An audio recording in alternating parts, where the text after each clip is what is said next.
Bonjour Jacques Weber. Bonjour. Vous êtes à l'entrée des mots, publié à l'Observatoire. C'est un livre absolument intime, personnel, mais qui nous touche tous parce qu'il raconte quelque part toute une époque. Il raconte votre vie, il raconte, vous le dites, cette relation convulsive, presque amoureuse avec les mots, avec les livres, qui a été celle de toute votre vie.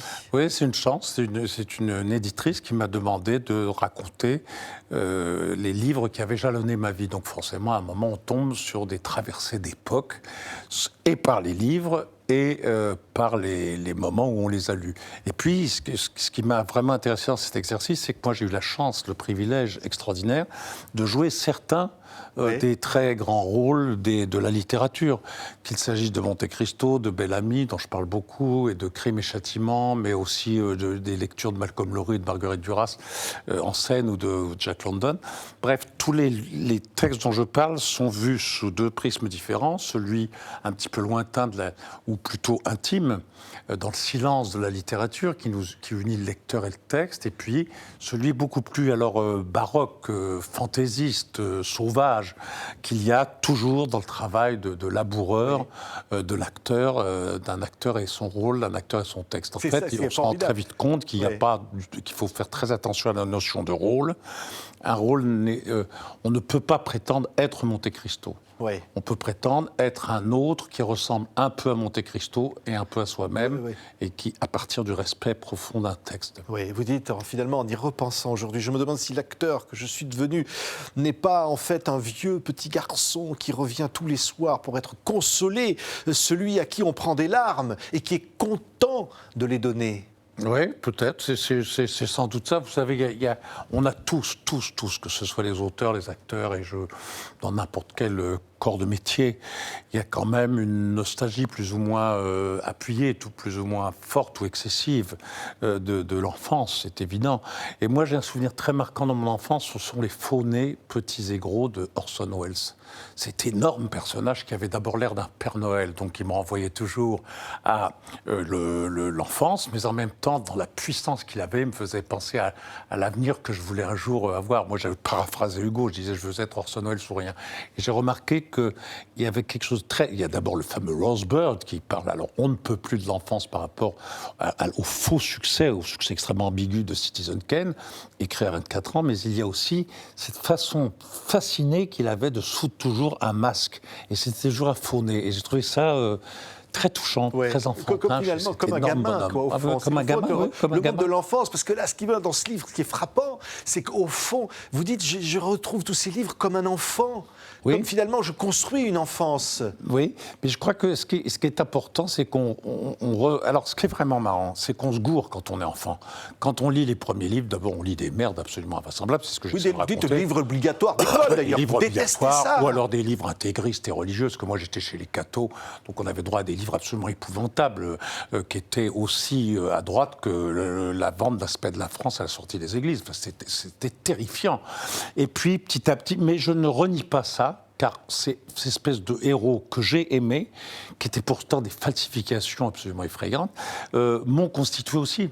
Et donc après, c'est un regard la critique se met en place. Mais ce qui est très intéressant, c'est que quels que soient les livres qu'on peut lire, ils ont toujours une marque extrêmement précise quant à l'époque à laquelle ils sont lus, qu'ils traversent, et les ricochets qu'ils font forcément sur votre enfance, où tout se détermine plus ou moins. Oui. Bon, les livres, dans le contexte aussi où vous les découvrez, ce qui est formidable, parce qu'avec le contexte de l'époque, des événements, de l'histoire, de votre propre vie. Alors si par exemple le Comte de Monte Cristo, il y a plusieurs moments où ce livre évidemment vous marque, notamment un moment où vous rentrez dans une librairie et ne serait-ce que l'instant où cette femme va monter les escaliers pour aller chercher le livre. Oui. Hein, c'est que ça aussi, ça vous marque. Mais je mélange tout, mais parce qu'on mélange souvent beaucoup les choses.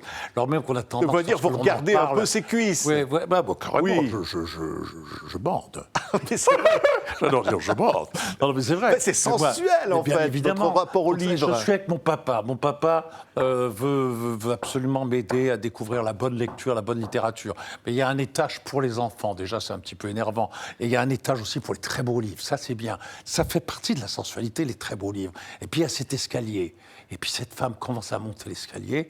Et là, c'est vrai qu'il y a des jambes que je n'ai jamais pu voir chez ma propre maman, et puis mais qui me font d'un seul coup des effets tout à fait troublants.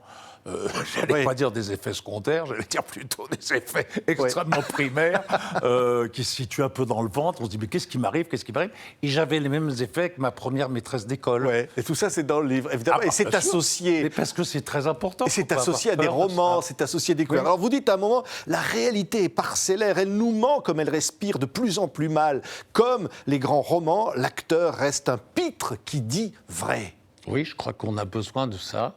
Et je crois que, des pantomimes des gueux, comme disait Diderot, mais je crois que le grand danger à l'heure actuelle, c'est dans la précipitation non réfléchie, voire non méditée, à laquelle on nous oblige par les systèmes de compétition et autres choses. Et le succès obligatoire. Vivre, c'est avoir du succès, ça ne veut rien dire. Vivre, c'est arriver. Mais arriver à quoi? Parce qu'on arrive tous au même point, de la poussière. Donc voilà. Donc, dans ce grand marasme-là, on a parfois besoin de cette espèce de fou, ou le fou shakespearien, c'est un homme qui dit vrai, où tout est faux. Et dans le cadre où tout est faux pour être vrai, c'est-à-dire le cadre du théâtre, la vie est reproduite chez Shakespeare, même à un niveau cosmologique. Et d'un seul coup, il dit, regardez, ce cadre royal, c'est celui-là qui est faux, mais c'est le fou qui dit vrai. Donc, je pense que cette nécessité, on la retrouve aussi bien dans la littérature, dans sa rébellion, parfois utopique, parfois suradjectivée, comme on peut trouver chez Hugo, par exemple, et qui fait beaucoup de bien. Et on peut le trouver aussi, alors chez l'acteur, bien évidemment, mais moi, ce qui m'amuse beaucoup, c'est de me rendre compte que peut-être que ce qui travaille au-delà même des erreurs qu'on peut faire quand on lit Monte Cristo, vive ce héros sublime, mais il dit tout le contraire de sublime. C'est un homme qui se trompe, c'est un homme qui empoisonne son enfant. Donc oui, la vengeance est une erreur gravissime. Il reproduit exactement les mêmes horreurs qu'ont fait les gars à son égard. Donc voilà, c'est ça l'un des thèmes essentiels du livre. Qui travaille derrière dans votre conscience? Je suis sûr qu'il travaille. Et cette opposition entre la séduction un peu fausse comme ça du premier abord et l'encreux, c'est ça la grande littérature. Dans Bel Ami, c'est pareil. Au début, on se dit, putain, c'est beau, ce mec qui réussit. Et en fait, son triomphe est d'une vulgarité absolument consternante. Et ça, c'est tout beau passant. En plus, c'est pour ça que je trouve ça des plus grands. Et c'est pour ça que vous le citez d'ailleurs dans ce livre. Alors, vous dites, par exemple, vous citez Dirk Bogarde, vous dites, si on filme un acteur avec un chapeau en gros plan et qu'il ne se passe rien dans sa tête, vous ne voyez que le chapeau. Parce qu'au fond de dire, où est la vérité? La vérité, elle est où, Jacques Weber? Mais ça, alors là, je trouve que cette chose est absolument extraordinaire. C'est qu'on aura beau essayer toutes les formes de falsification, s'il ne se passe pas quelque chose au niveau de la conscience, qui est totalement invisible, un principe, c'est comme la vérité, ça ne se touche pas, ça ne se palpe pas, il ne se passera rien. On ne verra que l'objet des choses, l'objet du sujet, c'est-à-dire en l'occurrence le chapeau. Oui, mais ce qui est formidable dans votre livre, c'est que vous citez le livre de chevet, d'ailleurs à la fin, ils y sont. Alors on trouve évidemment le Comte de Monte Cristo, on l'a dit, on y trouve Jack London, on y trouve Maupassant, on y trouve Dostoïevski, on y trouve plein de livres, on y trouve des BD, on y trouve aussi des films, on y trouve aussi des pièces de théâtre, on y trouve tout ça. Et on y trouve la réalité dans ce livre. C'est qu'au fond, la réalité, vous parlez de la mort de Kennedy, vous parlez des grands événements de 68, vous parlez de tout ça, et vous l'associez finalement à des livres, à des œuvres, à des films et à votre propre vie. On a l'impression que tout ça est une seule chose. C'est comme ça qu'on se constitue. Par exemple, moi, j'ai toujours eu un sentiment d'injustice et de rébellion. Mais cette injustice, je me souviens, j'étais gamin, alors je ne savais pas quelle était la politique de Kennedy, mais un matin, je vais à l'école et je vois Kennedy est mort. Mais pour nous, c'était l'écroulement d'un jeune homme formidable qui allait sauver le monde, etc. C'était quelque chose d'effrayant. Et cette espèce d'émotion, on la travaille très longtemps et elle se mélange d'un seul coup avec d'autres bouquins et la relation se fait immédiatement. Et c'est comme ça que je fais la relation avec l'empoisonnement de cette victime innocente dans Monte Cristo, par exemple. Oui, alors justement, Monte Cristo, autre moment, vous le retrouvez, le conte, c'est qu'un jour, un type, un nabab du cinéma, vous avez de chez lui, vous le retrouvez, dit il a des bagues partout, cette espèce d'endroit bizarre, incroyable. Il ouais. vous dit, j'ai pensé à vous pour Monte Cristo. Et vous vous dites, pour jouer quel rôle? Pour jouer quel rôle, il me dit, comment vous voulez, voilà, Oui. Monte Cristo. Alors là, vous vous dites, ça y est. Ah oui, oui. Et là, j'ai vraiment, j'ai pris un petit peu la grosse tête, mais j'avais un bonheur fou, quoi. Jouer Monte Cristo, pour moi, c'était comment accéder à ce rêve flou, à ce héros infernal. Et c'est là où petit à petit les choses se découvrent et on se rend compte qu'il y a des aspérités dans le rôle qui font que non, jamais les profs de français ont tort lorsqu'il dit tel Célimène c'est ça, Alceste c'est ça, Monte Cristo c'est ça. C'est jamais ça définitivement. Mais la certitude, c'est le début de la sottise. Je ne sais plus qui a dit ça, mais je trouve ça juste. Mais ce qui est extraordinaire, c'est Monte Cristo, évidemment. Il y a l'accoutrement.